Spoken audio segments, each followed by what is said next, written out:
განათლების სამინისტრო მასწავლებლებისათვის და სკოლების ადმინისტრაციებისათვის ახალი ეროვნული სასწავლო გეგმის დანერგვის ტრენინგებს იწყებს. ამის შესახებ განათლების და მეცნიერების მინისტრის მოადგილემ ირინა ქურდაძემ და ეროვნული სასწავლო გეგმებისა და შეფასების ცენტრის დირექტორმა ნათია ჯოხაძემ სპეციალურად გამართულ ბრიფინგზე ისაუბრეს.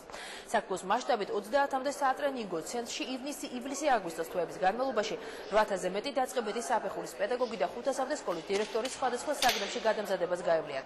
მასწავლებლებისათვის ცენტრის მოწვეული ექსპერტებისა და ფსიქოლოგების მიერ ეროვნულ სასწავლო გეგმაზე დაფუძნებული საგნობრივი გზამკვლევები და მასწავლებელთა ტრენინგ მოდულებიც შეიქმნა.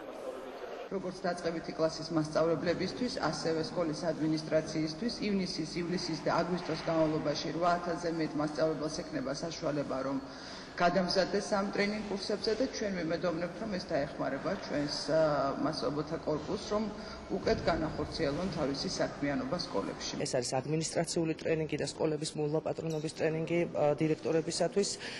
შემდეგ უკვე აგვისტოში გაგრძელდება ტრენინგები და ჩვენ მოვიწვევთ ქართული ენის, მათემატიკის, ბუნებისმეტყველების, ხელოვნების, მუსიკის, სპორტისა და ინგლისური ენის პედაგოგებს. ანუ დავფარავთ ყველა იმ საგანს, რაც დაწყების საფეხურზე ისწავლება ეროვნული სასწავლო გეგმით.